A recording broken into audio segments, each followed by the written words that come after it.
Okay, good morning, everyone. Hello, how is everyone doing today? I hope you guys are doing amazing. My name is Ryan McCrary. I'm the CEO of McCrary Financial Solutions, where we provide financial solutions through entrepreneurship and digital marketing. So we'll be joined by a great guest in 1 second. I'll bring him on in 1 second. But I just wanted to check in with you guys, see how everybody's doing. Hope you're doing amazing. It's almost time for the weekend. It's been a very, very busy week here, trying to do the thing, trying to provide service to clients and to ultimately change this world, change the dynamic of people's lives. So do me a favor, when you come on, type replay down in the chat, type your name and where you're from. If you are a business owner, feel free to drop the link down. Check out your website, stuff like that. Again, my name is Ryan McCrary. So we're going to be having a great, great discussion today. This is for all the people that want to be highly successful, people that want to build 6, 7, 8-figure companies, people that want to change the world, people that want to change lives, and people, like I said, that want to be ultimately successful. So we have a great guest coming on. I'm going to bring him on in 1 second, but I just want to do me a favor, guys. Put some likes up, put some hearts up. Make sure you share this out. Make sure you type replay if you haven't already. I see a few people coming on. So share it on your personal page, your business page, your Lil, what's going on, Montana? What's going on, bro? So like I said, make sure you put some likes, some hearts up, put some comments up. Make sure you share on your personal page, your business page. If you have a Facebook group, feel free to share to your group so we can get this conversation moving. So today we're going to be talking to Dante Stevens. Dante is the co-founder of New Wave Automation, a home and smart technology company. He, went from side hustle to almost 7 figures, which we'll talk about. He's out in the Atlanta area, and also just recently started a new venture that we'll talk about that is also, ultimately changing people's lives and doing the thing. So without further ado, let me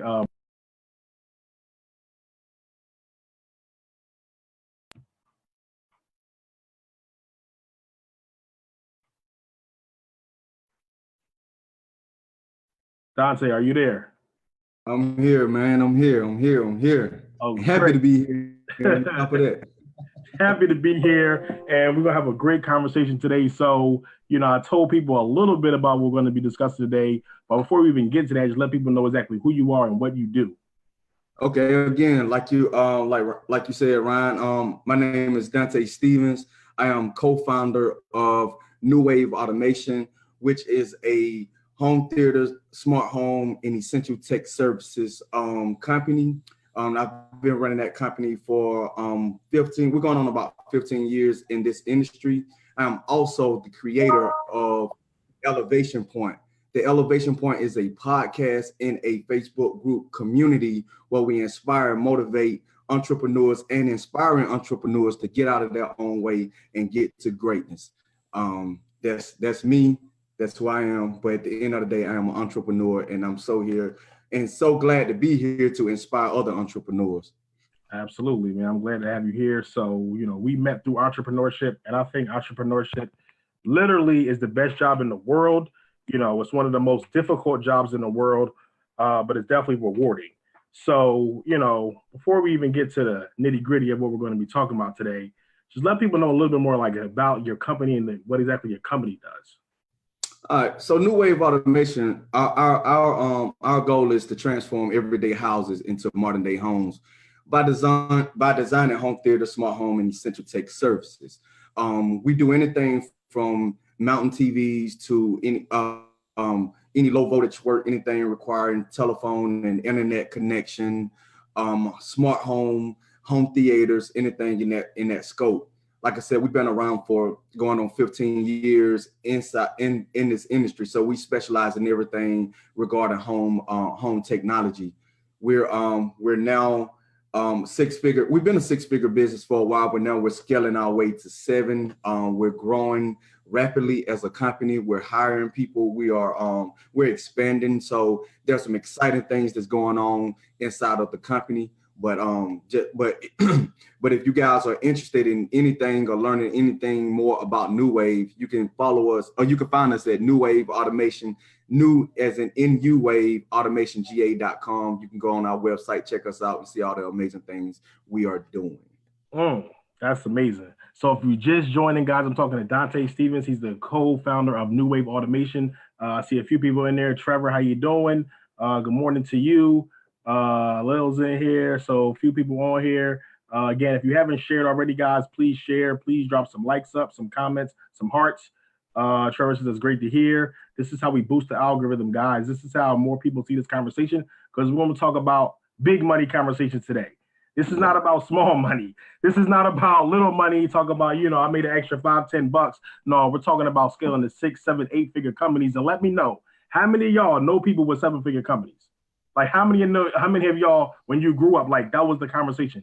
That usually wasn't a conversation that I had. So I want to change that dynamic so we can have these real conversations about real money.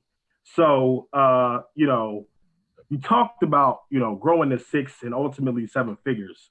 You summed it up a little bit, but like, what was that journey like? Because, that's something that I'm really interested to learn, because not everybody gets there. I don't know the exact percentage of how many 7-figure companies there are, let alone Black-owned companies there are.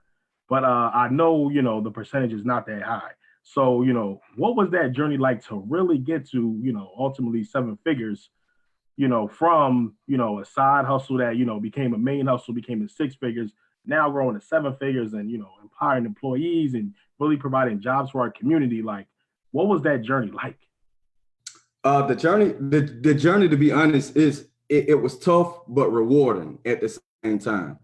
And the thing is, like, when we talk money, like you were saying, we're gonna talk about big money. We're not talking about small money. But I changed that and talk about we'll talk about a big mindset opposed to a small mindset. Because at the end of the day, that's what it's all about. It's being able to adjust and pivot as your company grows, as you grow, and as you learn more.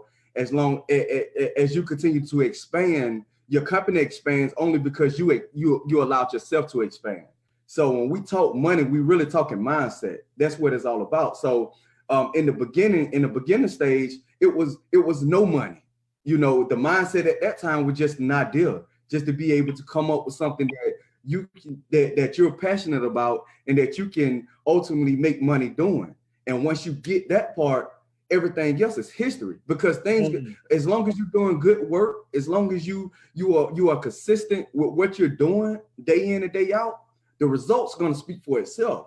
It's just now, can you handle, as these results begin to unfold, can you continue to go to the next level? And a lot of companies and a lot of people can't make it because they won't allow themselves to go to the next level. And the next level is hard.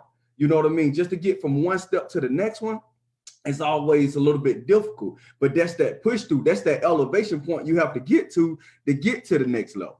So for us, that's where it starts. So it had to start from, it started from just having an idea and then being able to sell one install. And then once you sell one install, how can you sell another install? Because you can duplicate what you sell. If you can find somebody that buy from you one time, you can find somebody else that's willing to buy from you again. But it's all about the grit and determination that you have and willing to put into what you're doing to get that next sale.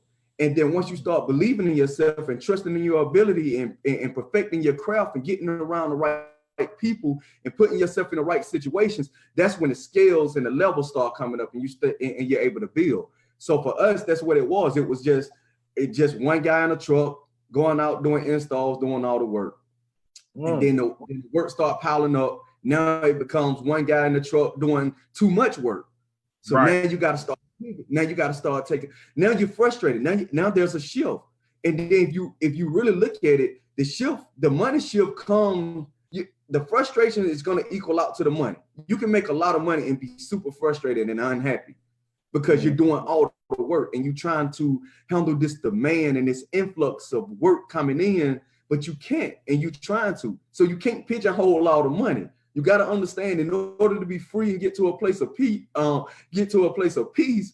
you got to start delegating. You got to start getting other people in the mix. And that's when you get over that $100,000 mark. So I'll tell you right now, if you're out here and you're listening, you're out here grinding in your business, look, I would tell you straight up, you can hustle your way to $100,000. You can be a 6-figure business just hustling. Just you on your own, hustling out here running, believing in yourself, doing what you got to do. You can get to $100,000. I promise you that. But bro, when you're trying to get to $500,000, That 100 to 500, different mindset. 500 to $1 million, different mindset. $1 million to $1.5 million, different mindset. You see what I'm saying? And I know that, and I deem that to be true because the people that I talk to, people of different walks of life, man. People got $5 million businesses, 6-figure business, 7-figure, whatever. Like in their mindset, they have to shift. That mindset to get to another money amount have to shift every time, and you have to be willing to shift. So I encourage you guys, man, to keep going. Like you can get to 100, but you got to understand you're gonna stay at 100 if you don't make that shift.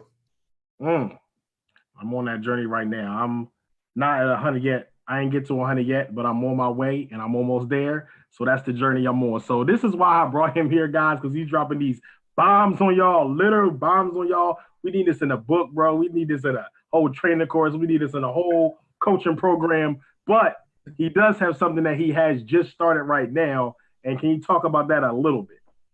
Oh man, now we're gonna talk about my real baby, my love, my passion, what I have fun with doing. My podcast. Everything that I was just talking about is real things. It's real. You know what I mean? Nothing is fake about me and who I am. You know. So what I decided to do, I decided to create a podcast. I have all these ideas flowing in my head. I have all of these lessons that I've learned over the years that's just not for me to hold in and keep to myself. You know what I mean? I'm not a selfish person. I feel like everybody needs to get to a place of peace, freedom, happiness, being able to push past. But sometimes we don't have the resources. We don't have the community. We don't have the right people around us to help us craft out those ideas that we have in our head to hold us accountable. You know, we don't have it. Like as an entrepreneurs, we are the most, we feel the most lonely. Like we are a lonely community. Because in our household, if you got a 9-to-5 spouse and, you know, you can't talk about these things that we deal with on a day-to-day. We don't have that type of communication. They can try to empathize with us, but they don't understand. The circle that you hang around, your friends that you grew up with, they're clocking in and out in a job. So their mindset is not the same as yours. So that lonely feeling would be there when you really truly walk in this entrepreneur journey.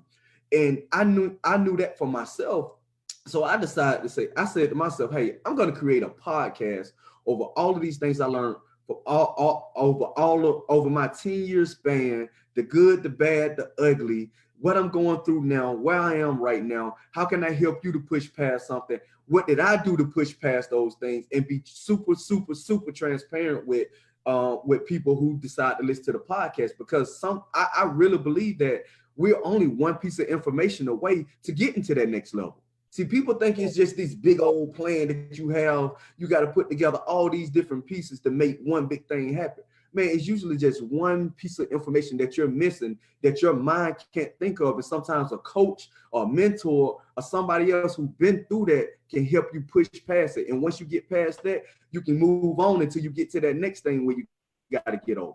So I created a podcast called The Elevation Point. And that's what The Elevation Point is about. It's about inspiring and motivating entrepreneurs and inspiring entrepreneurs just to get out your own way. We're the problem. You are the bottleneck in your business. You're in your own way. And sometimes you don't put yourself in the right situation to get around some people that's going to help you move past, push the needle forward. I say all the time, and I want you guys to hear this on this show. Sometimes it's not about getting the touchdown each and every time. Sometimes you just got to make sure you're getting a yard at a time.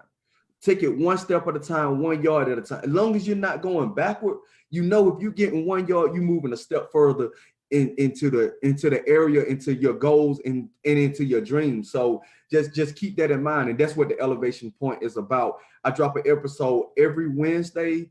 And it 20-minute episode, just enough for you to go out and get your run in, whatever you need, just to get pumped up, get inspired real quick, man. And I'm trying to, my goal is to give you some nuggets, give you some piece of information that you can take away on each and every show that will help inspire you and motivate you on that day, that you can implement on that day and move and push past in your own life. So everybody go to iTunes or go to, if you have Android, I don't even consider you, but no, I'm playing. Everybody go to iTunes and subscribe to the podcast, The Elevation Point with the E, The Elevation Point with an E. I just subscribed. Them 2 episodes right there is dynamic. He got some fire on there for y'all. He got some fire on there. I'm telling you. Make sure you tuned in. So check that out. You know, he got a lot of jewels, a lot of nuggets in there. Let me check the comments real quick. All right, so he says, "What's up, bro? Speaking good knowledge." Your comments has definitely been on fire a little bit. Somebody say you need to definitely. Man, Trevor says you need to definitely put that in the book because it will blow up. His wife and him just launched their book last month. I got a copy of their book too. I said Ryan is one of my business OGs. He always got high caliber people on here. Yes, anybody that's gonna come on the platform definitely has to be high caliber. This is my man for real. Not ATL doing the damn thing. So the next question I have, and this is a transition a little bit, and this is something that I didn't even tell you, something I just thought about. What I love the most about your journey and your story is that it was bootstrapped. So, you know, we as entrepreneurs, you know what I mean? We, you know, it's kind of different routes to go, you know, bootstrap, people taking on money, people taking on VC money and angel investing, people doing crowdfunding, stuff like that. But what I like the most out of what you just said was, you know, you started one guy in a truck. You hustled up the, you know, 100,000, but to get the 100 to 500,000, different mindset, team, different structures in place. I didn't hear you talk about, you know, taking on money. Now you might have, you know, something I don't know, but you know, what's your thoughts on, you know, VC funding? Some people say it's cheating. You know, I don't necessarily will go that far, but at the same time, like, you know, what's your thoughts on? Because you know, me personally, like I've seen throughout my journey and rising up like that, there are a lot of people that go different routes. People that are just like self-made, self-funded, you know, bootstrap. You know, we do what we can do. I feel like, you know, hey, because you talked about the entrepreneur and the 9 to 5 have different mindsets. And I feel like, especially in the entrepreneur game too, the bootstrapper and then the VC person may have different mindsets as well, as far as like we try to go out and get customers. A lot of people are trying to go out and just raise money. So they just talk about metrics. They just want to go out and raise money. I feel like that's kind of a different game. So, you know, what's your thoughts on that? You know, like I said, some people say VC, taking on VC money is cheating. I wouldn't go that far, but just what is your thoughts on the bootstrap mindset versus the someone mindset? I gotta raise money. I gotta go get money. I gotta do this. I gotta talk to this person, this investor, this person. This person's like, I don't gotta talk to nobody. I'm gonna self-fund. I'm gonna do whatever I can. I'm gonna scrape this up. And one customer can turn to 10 customers to 100 customers to 1,000 customers to whatever. We straight bootstrap. Like, what's the, you know, mindset that you would say is the difference between those two? All right, so from my opinion, and let's be clear, it's just my opinion. When you are borrowing money, or going out seeking investment, to me, I look at that as a debt. You know, and at the end of the day, if you can't if you can't perform and get the sales that you need, at the end, you still got to pay these people back. Right. And I've seen where certain companies, just on startup, they went out and got money, got a small business loan, all of that. Now you got that loan that you have to pay, and you're trying to build a company and get clients without really having a track record of the clients. It's like you starting out like as this big company with no clients. You know, you got a space, you got the funding to do everything you need to do, but you don't have the clients. So you never did niche down and figure out who your avatar is and who's your best client, all of that type stuff, to make sure that you can guarantee that you're going to have money coming in and out of your company. So when I look at that in the beginning stage, I think it's too early for you to go out and seek investment. Now, that may be specific to certain industries as well. Some industries you may just need the capital to get started. You may have done your business plan and you have a way to get the clients that you need. You did the homework up front, but some people just go out and get the money, and then on the back end, they say, oh, we need clients or customers, and then try to go back and do it. But they can't get enough customers to be able to handle the money that they invested, or the money that they borrowed, and pay staff and pay themselves and keep up with the high demand of things going on that revolves around money. In my particular case, we've never borrowed money. Everything about my company is from what we went out and hustled and did on our own. And I don't know, I can't say that I did that intentionally. I didn't know no other way. I couldn't see me going to get a loan. I couldn't tell you, I didn't create a business plan. You know what I mean? Right. This business was created from I've never been, my mom and dad is not business people. Right. My mom and dad is 9 to 5. You know what I'm saying? So my dad worked in the mill his whole life. My mom was a nurse. So that's what I saw. Yeah. I didn't even know this entrepreneur thing was real. You know, my action said it was real because I did a lot of things to generate my own income, but I didn't know that you can really do this full time and make a life out of it. So when I created, so when I had this idea to even start running a business, I just had to start figuring out how to make money. So it started just from that mindset. Like, let's see if we can sell it one time. And then when we can sell it one time, boom, I got juiced up, sold another one. And then as I got good and got better at it, I started adding other services and products and, you know, bringing other things into the fold to increase the money amount. And eventually the money amount and the amount of custom clients we were getting is super exceeded anything that I ever thought of. I started seeing more money than I ever saw, right? Then now at this juncture of the game, now you got to look at managing your money, because that's the other piece of it. Right. If you go out and borrow money from somebody, you may not manage that money properly. Some of these people I see, they go out and borrow money and they spend all the money, and now they hustling trying to pay a big bill back each and every month on top of the bills that you already have. So you get that money, you get a space, you maybe pay the down payment on the space that you're renting, but that's $1,000 a month. We'll just throw out a number.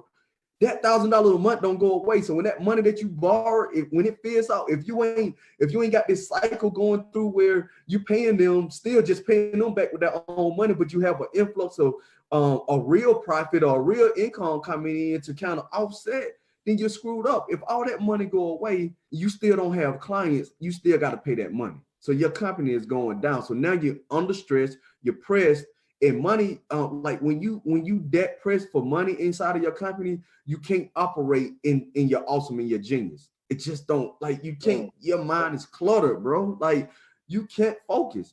So what we learned to do in our company is create money management around your money.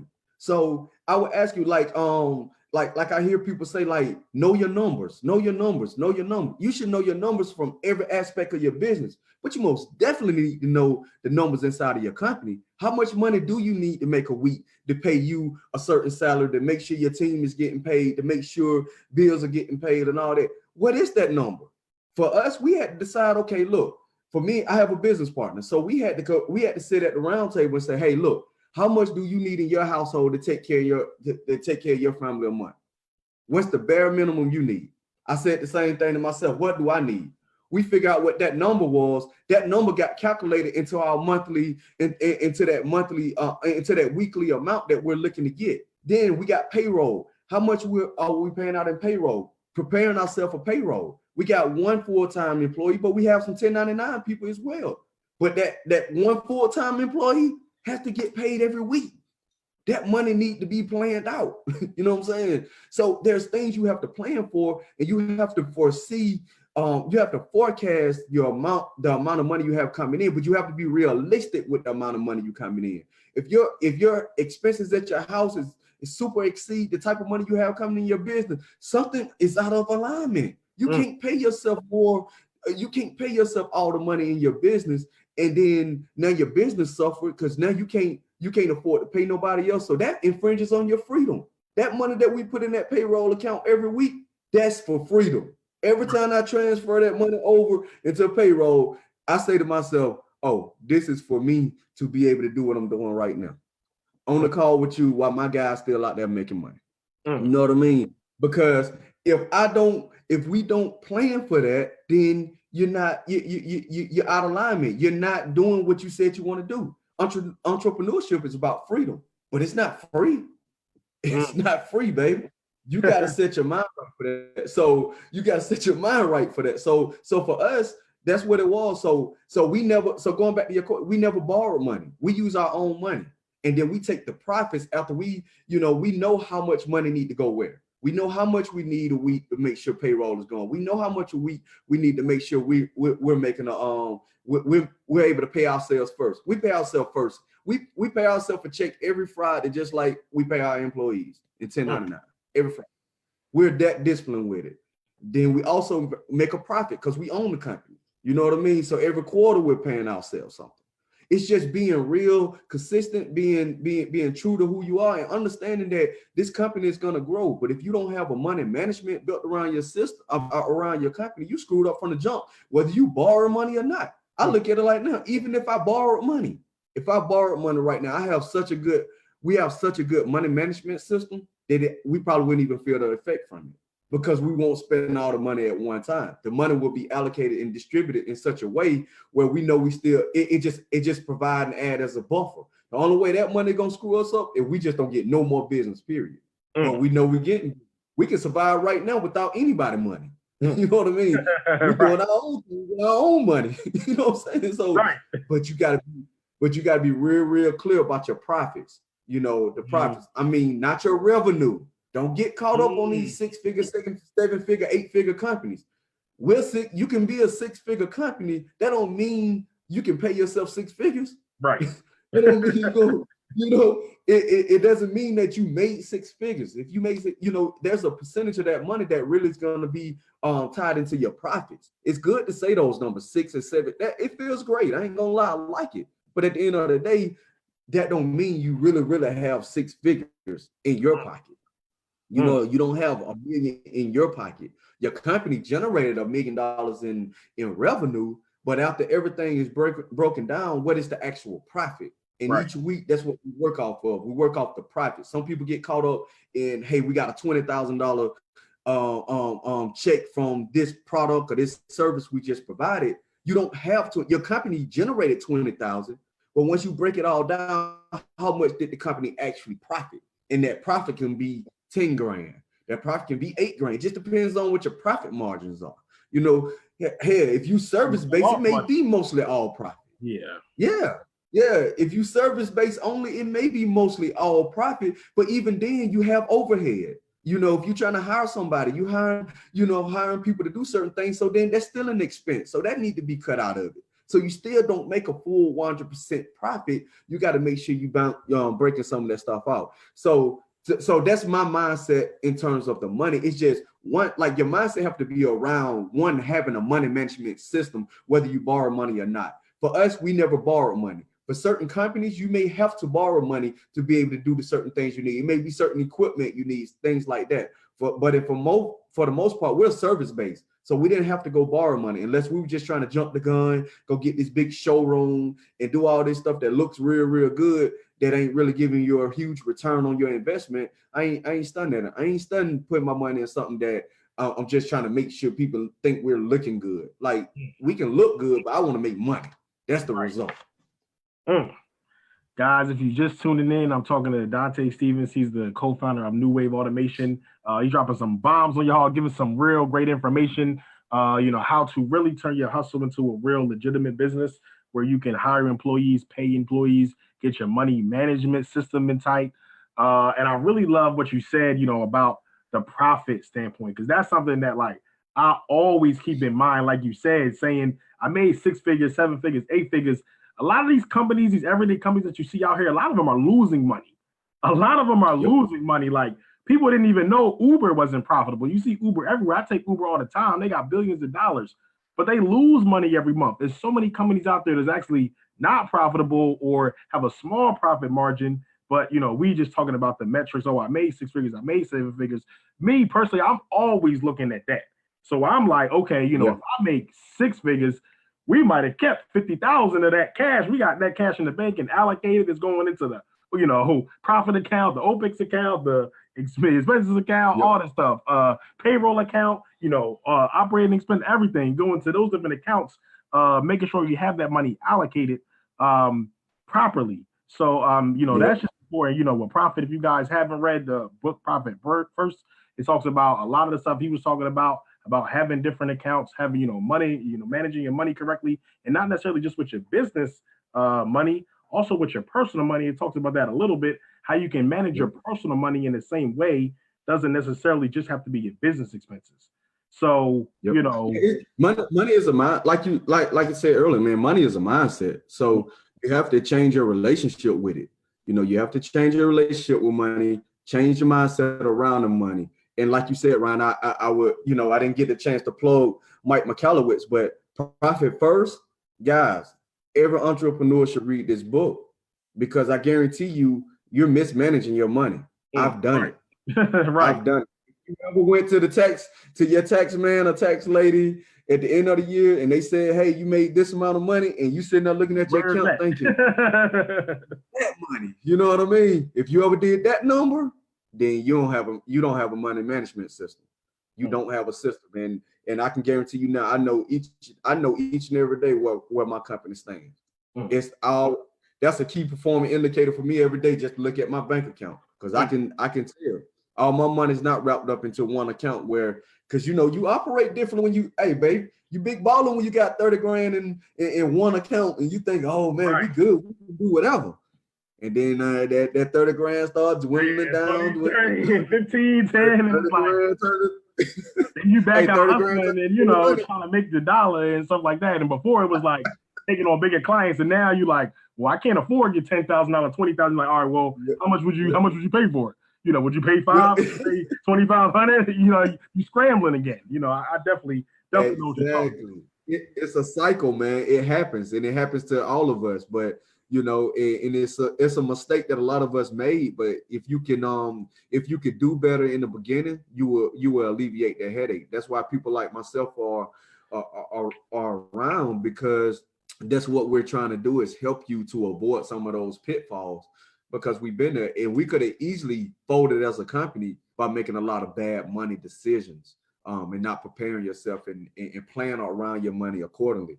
And another thing I would tell you too, if it's anybody out there who's looking to build teams, I would tell you to start thinking about your money like you had a team. It may only be you right now, but don't look at your company like it's just you. If I would have known that, like I had to learn that along the way, but if I would have known that, if I would have had somebody to tell me that early on, and I could have at least had that in the back of my mind, I would have, when I started allocating my money, I would have already had a payroll account, whether I was paying somebody or not, right, and putting money over, starting to position myself in that way to start hiring somebody. Look at what it would cost to hire a certain role or a certain position in your company. If that's $15 an hour, $20 an hour, or whatever it is, do the math on that. How much do I need to set aside to make sure I can pay somebody in this? And if you can do that consistently, that'll let you know if you can hire somebody or not. Most of the time, we don't even know if we can hire somebody, because our money is so caught up in like one account, or so wrapped up in so much crap that we never really broke it down to see where we are financially. But you may be able to do more things with the money that you're making in your company. You just never took to, you just kind of in this, you're doing whatever. Every time some money come in, you're not consistent with paying yourself. You're just gonna pay yourself something today just because you think you got enough money in there. The next thing you know, your account dwindled down to $100 or almost in the negative. Now you feel pressed, got to make some more money, You get some money, you're happy again, you pay yourself something out of it. Your expenses are, see what you kind of left over with. What you're left over with is pretty much what you can pay yourself, you know. And then if that number is, I don't care if that number is $200 a week, you know, whatever it is, just pay yourself, and then understand now you got something to go off of. And as you continue to build your company, you can add more to that bucket, but you got to get a starting place. And that's the hardest thing for people to realize, because you'll see the money and you start thinking about your personal side, like, dang, I still got to pay my mortgage, I got to pay this, pay that. Your company tell you can't afford. Right. You can't afford what you're doing. Like, you can't afford to live the way you live. And what you're doing, you're operating off the revenue. You're not operating off the profits. When you start taking big chunks of money from the business, paying your household. I'm not saying that like I didn't do that. I did that, but I was frustrated. Like it didn't end well either. So, you know, it doesn't work. It doesn't reward you. You know what I mean? To do it that way. And you can't always look for the next big check. You know, you think, oh man, when the next big check, if you got bad money management skills in your company, it doesn't matter what size that check is, it's still going to be screwed up. You get $100,000 check, still blow through it, and you be right back where you started at. But if you got $100,000 check, and let's just say 50,000 of it was profit, then now you know how to say, okay, boom, I'm going to allocate so much here, allocate. Because what you're doing is, you keep this in your mind, what you're doing is you're buying time. That is what you're doing as an entrepreneur, is buying time. You get a large amount of money, don't pay yourself a large amount of money. I look at it like this. If you pay yourself $1,000, if you agree to pay yourself $1,000 a week and you get a $10,000 profit that you can pay yourself, why not just put that $10,000 in your own account and pay yourself for 10 weeks? That buys you time. $10,000 into your personal account, that money goes. Right. That's it. You know what I'm saying? That money goes. But if you consistent enough and say, okay, if I got 10,000, instead of looking at, oh, I got $10,000 in this account, look at it like I got 10 weeks to buy me some time to keep getting more work in, you know what I mean? Without me having to be stressed about paying old bills and stuff at home. So that's a mindset. You got to change the way you change your relationship and change the way you're looking at money. You dropping bombs on y'all. That's why I brought them through. If you haven't already, please go subscribe to the podcast. It is the Elevation Point on iTunes and other platforms, I believe. iTunes, Google Play, Stitcher, wherever you download your podcast. Check us out at the Elevation Point. The Elevation Point. So guys, with the E, the Elevation Point with the E. So guys, if you have any questions, First I was looking for it, then I was like, oh yeah, I got to put the E on it. Put the E on it. Guys, if you got any questions, please drop them in. We'll go to Q&A. Got to let him get back to his very busy schedule. If you got any burning questions, please drop them in now. After that, you won't have to pay. You know what I mean? After that, you won't have to pay, but just drop your questions in. So the last question I have is, what are some tips or suggestions that you have for the new, entrepreneurs, the new startups, people that are just now getting in the game, and they're like, all this stuff is just so much, what's the one thing that I should focus on? Of course, it's profit. Of course, it's customers. Of course, it's revenue, but, what other tips and suggestions would you have for like people just starting out or people, trying to get to that next level or, whatever situation they're in, just tips and, suggestions for the new entrepreneurs? Yeah, what I have to add to it is pretty much cliche what you'll hear from any other.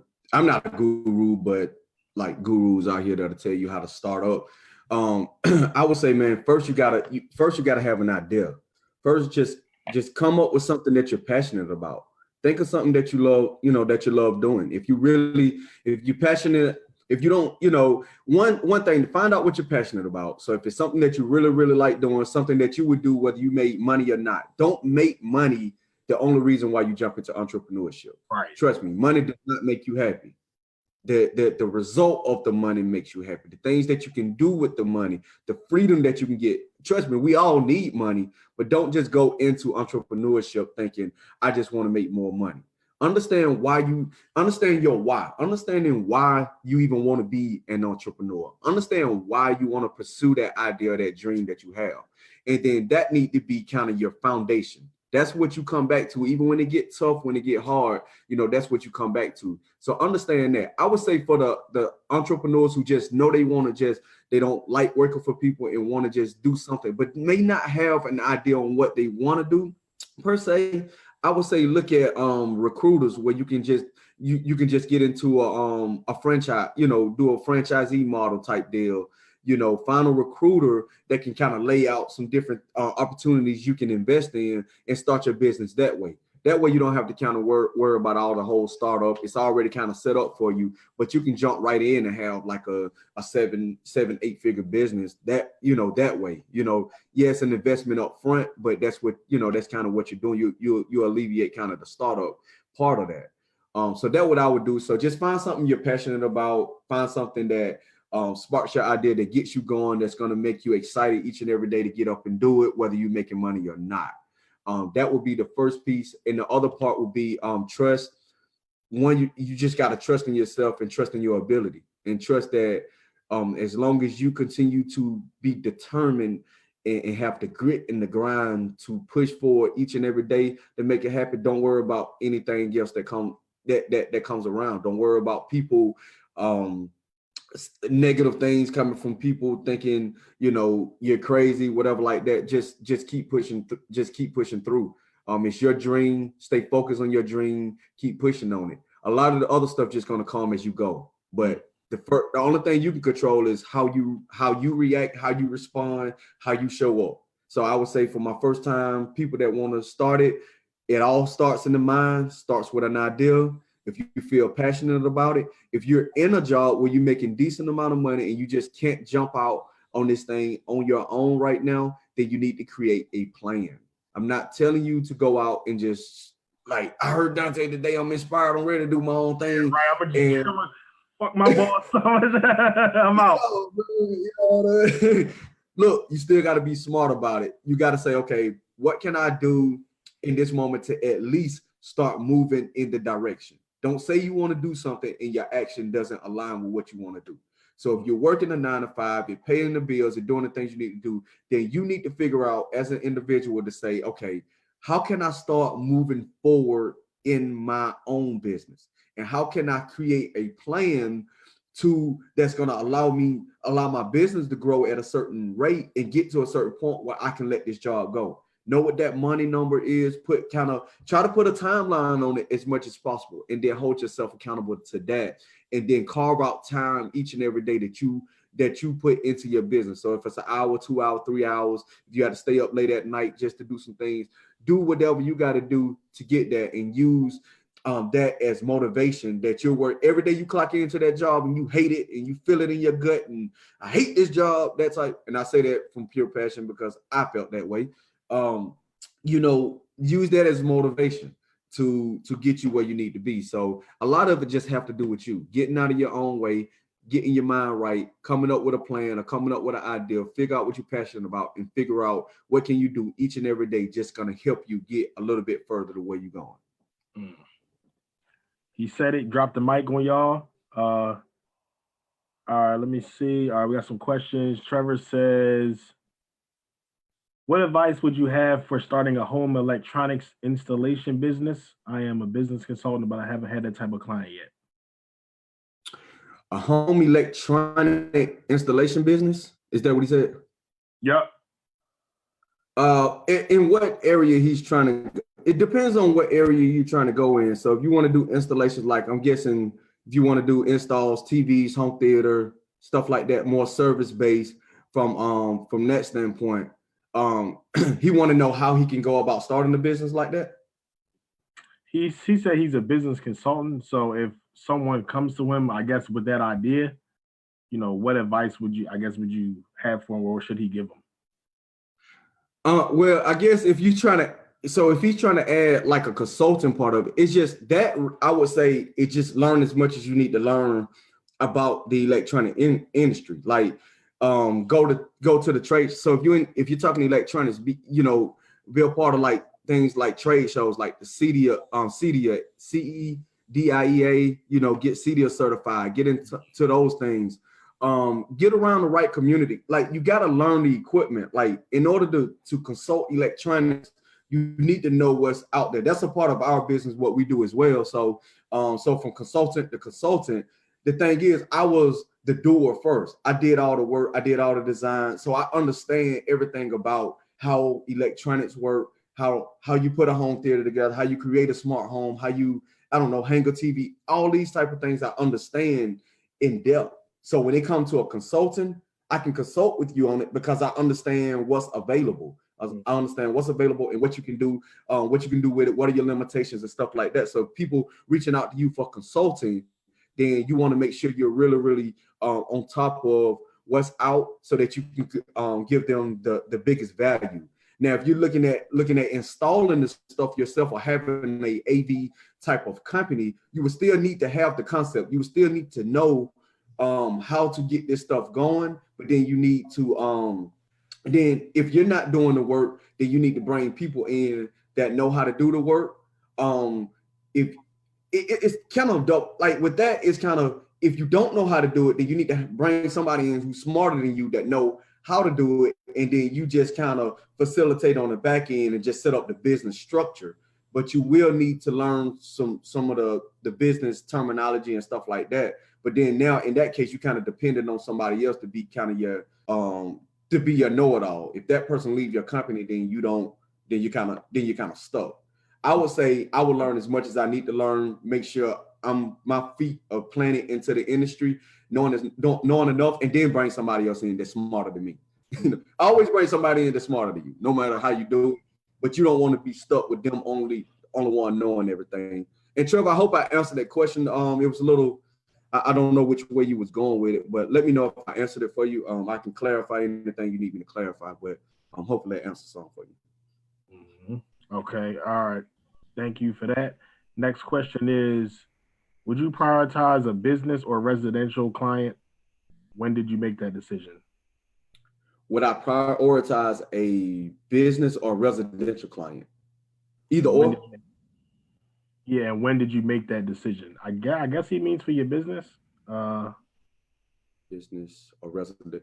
Is it between a business client or would I prioritize my business client over my how would I prioritize a business or residential client? Yeah, I guess either or. How would I prioritize them? Yeah, that's what you asked. He just says, would you prioritize a business or residential client, and when did you make that decision? I'm fully understanding the question, so I'm gonna answer it like I think it's like I think I hear it. So if he's asking how would I prioritize my business client and my residential client, or will I look at one of them differently than the other? I think when in business, you have to figure out who your clients are, what your avatar is. You said you primarily serve residential clients or business clients, I guess commercial. Oh, gotcha. We do about 80, we're probably 80, I'll say we're probably about an 80-20. We do about 80% residential, about 20 commercial. And a lot we started out all residential. So a lot of our commercial work comes from like our residential side. So like our avatars, a lot of like business owners and stuff like, so we do a lot of work for people who are business owners, but they hold high profile business owners, people that want a simplified life, stuff like that. So our avatars, are pretty much a little bit more high end. And just by having those relationships, it can bleed us over into some of the commercial stuff. So a lot of our commercial work, we didn't go out and seek it. Like I'm not putting in a lot of bids and stuff for commercial work. We haven't fully focused on commercial, but just being in the industry, it will present itself to you. And then you have to decide who do this fit what we're doing? Do we want to take it? Because all work that we get, we don't take it. We don't take every job that come on our desk. So we still primarily deal more so with residential. We deal with more